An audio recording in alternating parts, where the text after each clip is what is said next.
Eu sou o Max Aires em mais um episódio Acessibilidade em Meu Mundo. Mais uma vez, com a colaboração da pedagoga Larissa, hoje com meus convidados Jônica e também Jânio, dois psicólogos, Jânio, pai do coração, e Jônica, psicóloga familiar.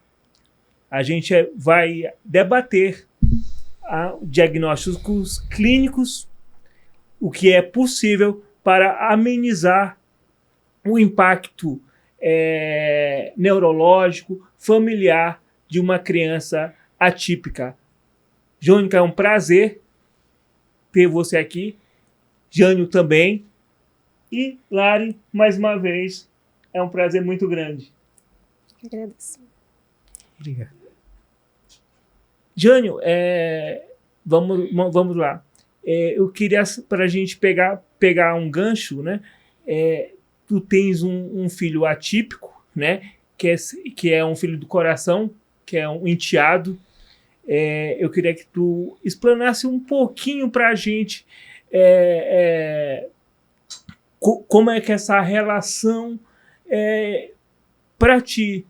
Eu queria que tu mostrasse para a gente um pouquinho disso, para depois a gente debater clinicamente com a ajuda da Jônica e, provavelmente, da Larissa. Boa tarde a todos, bom dia, né? Tanto faz, né? Bom dia, boa tarde, boa noite. É uma satisfação estar aqui hoje com vocês para falar sobre esse assunto.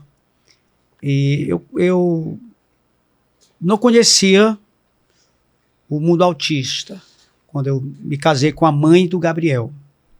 Ele tinha 7 anos. O casal se separou e ele ficou com a mãe dele com outro garoto de 5 anos. E a partir de Gabriel, quando eu conheci, eu passei também a conhecer o que era o autismo, porque ele era uma criança de nível 3, não verbal, também com uma TDAH e vários outros tipos de transtornos, epilepsia. E foi um despertar também para o curso de psicologia, lá onde eu conheci a Jônica.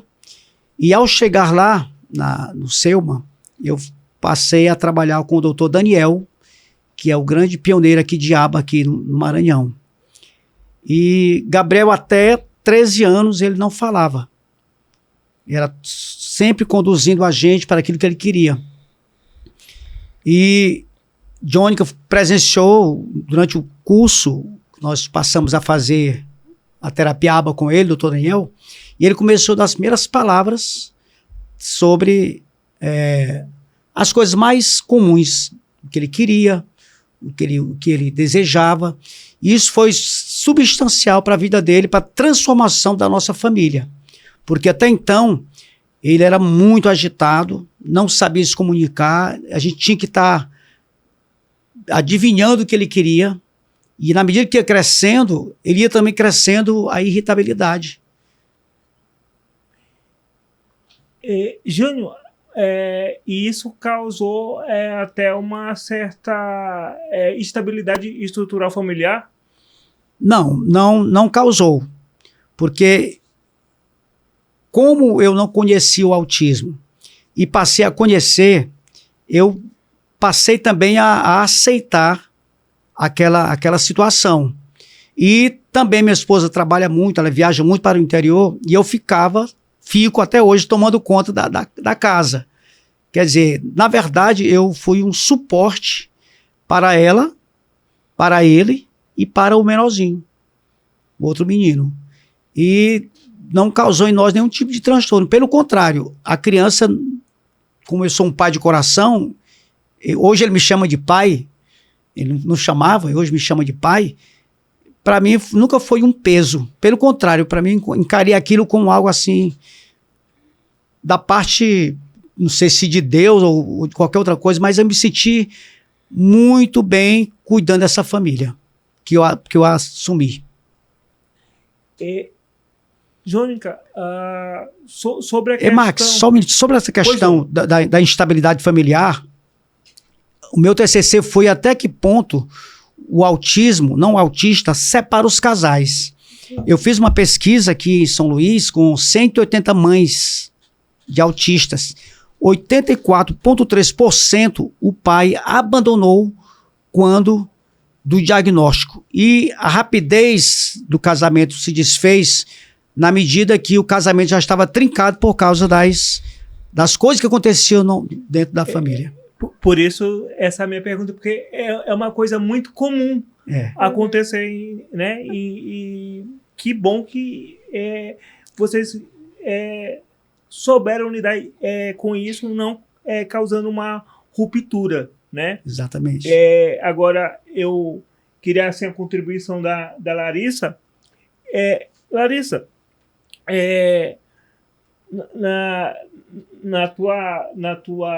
no teu desenvolvimento de trabalho, como é que tu olha o caso do Jânio é um caso incomum, porque a ruptura ela sempre acontece. Certo. Primeiro eu quero agradecer, Maxwell, por estar mais uma vez aqui compartilhando minhas experiências no podcast, que tem sido de grande valia, assim, para trazer essas pautas. E dentro da realidade que eu vivo, eu sou professora de escola pública, sou pedagoga, psicopedagoga, já atuo há 10 anos com esse público, então o que o Jânio falou é real. Geralmente, os familiares, devido à sobrecarga emocional de estar com uma criança atípica, acabam tendo esses conflitos. Aí eu lembrei até de um estudo que foi feito na uma universidade americana, que eles acompanharam pais de adolescentes e de crianças por 8 dias. Eles monitoraram com equipamentos e também pelos relatos dos pais. E eles averiguaram que o nível de estresse desse pai é semelhante ao nível de um combatente em guerra. Imagine só, você tá na trincheira, você tá em estado de alerta 24 horas por dia, esperando o ataque para se defender, e aí a gente traz esse mesmo contexto para a família, né? Que às vezes, por conta do nível de comprometimento, nível de suporte, não tem aquele descanso adequado, cuida do filho, esquece de se cuidar, tem questões também da família, que fazem diferença, né, quando existe uma rede de apoio, quando existe um conhecimento, há, sim, um suporte, mas na maioria das vezes a gente sabe que a família é o primeiro espaço de exclusão dessas crianças.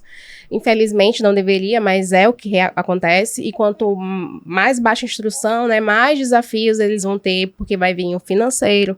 Então, dentro do contexto da minha realidade escolar, eu acompanho mães e vejo o quanto que é difícil. E o quanto que o fato de ter profissionais ao redor, mesmo no meu contexto, porque a maioria dos meus alunos, Max, eles não têm as terapias ideais, né? Porque às vezes estão na fila do SUS esperando, tem crianças com vários níveis de comprometimento. Então, eu vejo que a família faz diferença, sim, no processo de inclusão, mas também o suporte que elas têm para se cuidar, né? Que aí, quando ela tá fortalecida, ela vai conseguir ajudar essa criança e, consequentemente, vão estar bem nesse processo todo, né? Que é difícil. Que é muito difícil. Como tu coloca, a gente tem que ser guerrilheiro. Exatamente, é isso. É uma luta constante. E eu queria agora direcionar a minha pergunta à psicóloga Jônica. Jônica, dentro da psicologia, como isso pode ser essa questão, né, do tratamento em si, como é que isso pode ser alcançado? A gente sabe que pelos suportes são diferentes, né? Como que isso pode ser feito com eficácia e, entre aspas, com simplicidade, como foi falado aqui no outro programa, né? Não é todo mundo que tem uma condição financeira para poder bancar um tratamento de alto custo financeiro. Eu queria que tu falasse um pouco isso. Nosso podcast ele é para todos os públicos, mas eu queria que todo mundo entendesse, né? Oi, queridos, que prazer estar aqui, tá? Obrigada pelo convite, tá sendo uma honra poder compartilhar, né, um pouquinho do meu conhecimento aqui com vocês. Então vamos lá, Max, a sua pergunta. O que eu observo é que falta muito a questão de capacitação para os profissionais, né? Então, a gente sabe que, inclusive, para se capacitar não é um custo baixo, né? É um custo alto e que, de fato, né, o profissional, ele deseja, obviamente, ter sucesso, né, não só no resultado com os seus pacientes, no cuidado com os seus pacientes, mas também na questão econômica, enfim, né? E isso não é possível. Por quê? Porque não é também um valor, quando é exposto esse valor para a população, para as pessoas que precisam, não é um valor acessível, né? Então, a gente sempre tem que abrir mão disso, desse valor específico para alcançar o máximo de pessoas possível, né? Outra coisa que eu vejo também que é muito necessário e falta ainda é o interesse de psicoeducar, no caso do meu campo, né, da psicologia, de psicoeducar as pessoas para atentarem às necessidades, né, não só de quem tem autismo, mas também do próprio autocuidado, né, porque como a Lari falou, é muito comum as mães, na sua maioria, esquecerem de si mesmas. Então, não sabe o que é um cuidado, um autocuidado, dedicar um tempo para si, né? Até mesmo porque, na maioria, elas são um apoio único para essa criança. Para essa criança, elas não conseguem dedicar um tempo porque elas não têm, porque esse tempo todo para... Exato, dedicado a essa criança, né? E aí que eu pego um gancho dela aqui para dizer que uma das causas da ruptura familiar é justamente esse. O marido passa o dia trabalhando, ela não pode trabalhar, ela renuncia à profissão dela, renuncia à vida dela para cuidar desse menino 24 horas por dia. O marido chega cansado, foi uma das perguntas que eu fiz, e ela continua cuidando da criança 24 horas. E aí vai distanciando o esposo da esposa, por causa dessa questão aí do cuidado 24 horas. Sem rede de apoio, piora mais ainda a situação. Porque eu acredito, como eu estava falando em relação à psicoeducação, é fazer com que a população ela compreenda o máximo possível das condições, ou no caso dessa condição especificamente do qual a gente está falando aqui, para que isso se torne algo muito mais aceitável. Porque as pessoas têm dificuldade de aceitar que o outro é diferente, né? Então, para aceitar, eu preciso ver que aquela criança tem um cordãozinho colorido. Para aceitar, a mãe precisa a 4 cantos verbalizar que eu tenho uma necessidade, o meu filho tem uma necessidade, porque não há essa sensibilidade de que o outro é diferente, então eu vou conhecer a respeito do mundo do outro para que isso seja muito mais aceitável para mim, né, para o outro, para o ambiente, porque imagina receber uma criança aqui, quem está preparado? Entende? Receber uma criança em qualquer lugar, quem vai estar preparado de fato para acolher essa criança, para entender, né, o comportamento estereotipado, quem vai? Então, quanto mais informação a gente leva e quanto mais interesse as pessoas tenham a respeito, com certeza o ambiente fica muito mais leve, né, muito mais acessível. Eu achei interessante, assim, o que a Jônica trouxe, eu até lembrei, porque quando a gente recebe as mães na sala de recursos, que é onde eu atuo, a gente faz anamnese. E é muito comum, por exemplo, a mãe já tinha percebido que aquela criança era diferente, por conta de atrasos, por conta de não aprender, não se alfabetizar. E os familiares dizerem, isso é coisa da tua cabeça, esse menino não tem nada, né? Então, faz diferença sim quando a gente conhece a deficiência, quanto mais a gente divulga essa questão da psicoeducação, como tu falaste, porque as pessoas, ao ver, a gente sabe que quanto mais cedo e a gente estimular o ensino de habilidades, melhores os resultados. E quanto mais tardio, mais comprometida essa criança fica, né?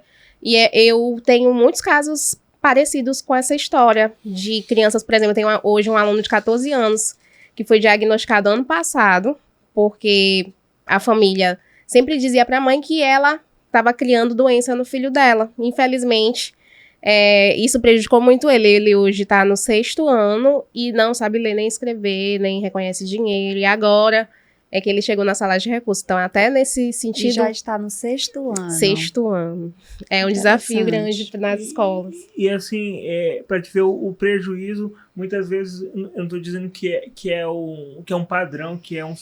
né, da família, muitas vezes, se esquivar e não aceitar e acaba prejudicando aquela criança na vida dele adulta. Porque a gente há de concordar que quando a gente conhece uma mamãe, ou quando a gente, no caso, né, mulher se torna uma mamãe, a primeira coisa em que ela deseja, descobrir que estou grávida, a primeira coisa, eu digo isso por mim, a primeira coisa que eu desejei, que eu esperei para o meu filho foi que venha com saúde. Então a gente tem dificuldade, por quê? Porque é um transtorno e é um absurdo como eu vou fazer, não sei como funciona, como aceitar, enfim. Tem essa dificuldade de aceitação porque a gente, entre aspas, nunca está esperando algo acontecer. Então é mais comum conhecimento vir a partir de... Eu tenho um caso na minha família. Isso. A partir de, o meu amigo me despertou para essa queixa, né? Então, por conta disso é que muitas vezes, infelizmente, só por conta disso que as pessoas despertam para ter o conhecimento do diferente. Nessa questão do conhecimento, ele é fundamental. Por exemplo, a sociedade em geral precisa ser ensinada o que é. Né? A sociedade ela precisa ser ensinada, mas ela também precisa querer aprender. Isso. Está aberta, né? Por exemplo, ela precisa ser ensinada, ela precisa ser conscientizada, ela precisa ser inclusiva, aliás, primeiro acolhedora para incluir. A gente não chega nem no primeiro ponto ainda. Na verdade, é verdade. Infelizmente, estou sorrindo, mas infelizmente a gente... por exemplo, né? Sou pessoa com deficiência, a gente... estava conversando em off, né, com a Lara, e na minha própria família eu tive essa questão da rejeição do acolhimento. Minha mãe entrou dentro um consultório médico, eu acho que com uns 7, 8 anos, mas eu já tinha um entendimento. Olha, mãe, seu filho vai precisar de uma cadeira de roda. Eu lembro minha mãe batendo na porta e disse, olha, meu filho não vai usar uma cadeira de roda, tu nunca mais vai ver essa médica. E minha mãe me carregou nos braços, né? Negação. Né? Até os 13 anos de idade. Olha aí. Né? Quando ela viu que aquilo não ia mudar, que a medicina não alcançava, né, a minha questão da paralisia cerebral, ela teve que aceitar. E eu, com 12 anos, caí na realidade que eu tinha que aceitar que o meu mundo podia ser diferente, mas eu fazia parte disso aqui e eu tinha que aprender a me incluir. E é interessante essa questão, porque quando não há essa aceitação, o prejuízo maior é para a criança, para aquela pessoa que está.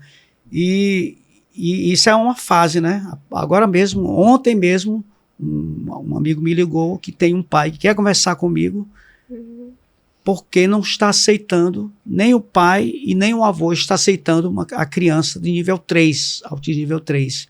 Quer dizer, é uma luta para a família. É uma luta da família que ela vai ter que encarar aquilo, mas a princípio não quer aceitar esse fato. E o grande prejudicado é a criança. Quando a gente falou aqui no primeiro momento, eu acho que nenhuma mãe espera ter um filho, né? Passa 9 meses e não espera. É aquele choque. Mas se hoje tem isso, imagine em 1983, quando eu nasci. Né? Não tinha esse negócio. Eu fui rejeitado, por exemplo, no primeiro seminário que eu quis fazer. Ó, tu não vai poder subir aqui, porque aqui tem escada. Teu lugar é onde tu tá. Sabe? Então não existe transformar uma pessoa. Existe as pessoas se reinventarem e aceitarem essa realidade. Eles como família e eu como pessoa com deficiência. Exatamente. É como diz a música, é saber viver. Né? A família, eu acredito que, como eu citei ainda há pouco, a partir do momento da descoberta da gravidez ao maternar, o início do maternar. E aí a gente considera que essa mãe, esse pai, eles vão criar em suas imaginações uma criança ideal, né? É a criança do comercial de margarina, aquela coisinha bonitinha. A família perfeita. Família perfeitinha e tal. Incluindo, como eu falei, da criança nascer extremamente saudável. Uhum. Então, já começa nessa idealização. Então, quando chega a realidade, é muito difícil. E, infelizmente, os profissionais, na sua maioria, não tendo os profissionais da área da saúde, não tendo uma forma humanizada, acolhedora, para tratar com essa família, ela, do primeiro momento, ela já fica de escanteio. Eu lembro que quando eu tive, durante os 9 meses de gestação, eu era a rainha da casa de todo lugar que eu ia. Mas a partir do momento que a criança nasceu, quem é a mãe? Não sei, vamos aqui pro filho. Entende? Já tem essa exclusão. E aí, quando se trata de uma família atípica, isso complica ainda mais. Por quê? Porque eles passaram por um processo de luto, que a gente considera na psicologia um luto, onde a criança ideal deixou de existir. Eu estou aqui de cara com a criança real, e essa criança real não está, digamos assim, num ambiente propício a ela. A família não está preparada, o ambiente não está. Ou atendendo uma expectativa da família. Exatamente. Poxa, aqui as minhas expectativas foram, né, ao chão. E aí eu acho interessante, inclusive esses dias eu estava acompanhando um casal de amigos, em que, após ao nascimento do bebê, descobriram que a criança tem síndrome de Down, né? E aí eu achei fantástico, porque a mãe colocou assim, nos stories, colocou assim: desde que o meu filho nasceu, o meu mundo foi modificado. E aí ela incluiu aquela aba de pesquisa, né, na internet, incluindo... qual pós-graduação eu devo fazer nessa área? Gente, ela colocou inúmeras informações que ela estava pesquisando. Por quê? Porque ela não queria apenas que o filho dependesse do externo. Foi como você falou ainda há pouco, acho que foi Lari falou, que a própria família está excluindo. E no caso deles foi diferente, né?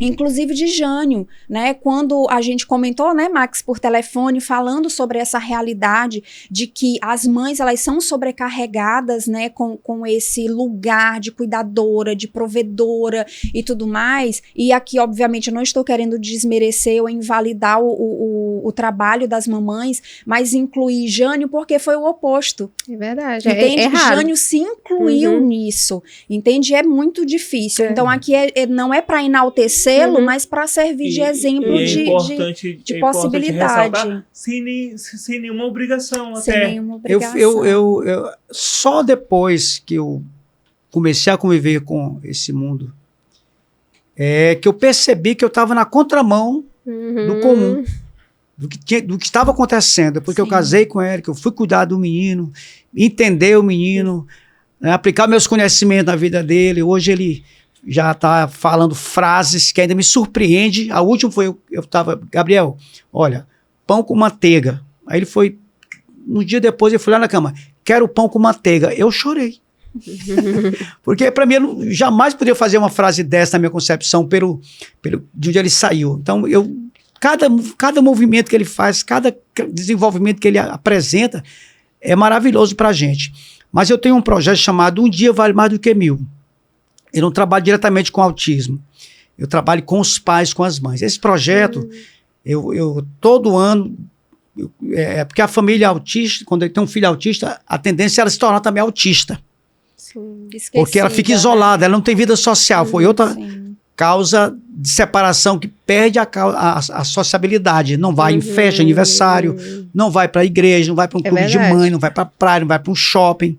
Por causa da rejeição da sociedade e outros fatores. Por causa dos olhares. Por exemplo, eu tenho uma amiga que ela foi no shopping e por conta de crises, né? Porque a gente sabe que eles têm hipersensibilidade. Ela tem 2 filhos no espectro. Os olhares das pessoas fizeram ela se sentir tão mal que ela saiu e foi embora. Então, se a gente for analisar a nossa postura diante do diferente, né? A gente só vai se conscientizar. Eu lembro até de uns colegas, porque a gente sabe que professor também tem muitas essas questões, né? Quando a gente vê o diferente dentro da sala de aula, que a gente tende a querer o aluno também ideal, né? O aluno que faz cálculo, que responde conforme o professor pergunta. Então, quando você está diante do diferente, geralmente as pessoas demonstram que sim, elas têm uma certa rejeição com o que destoa muito, né? Ou seja, olha isso, claro, como fosse um problema. Exato. Eu digo, tem até um termo na pedagogia, que é barreira atitudinal, que é quando eu tenho uma conduta que limita ou que desprivilegia aquela pessoa, no sentido de achar que ela é inferior, de que ela não vai aprender.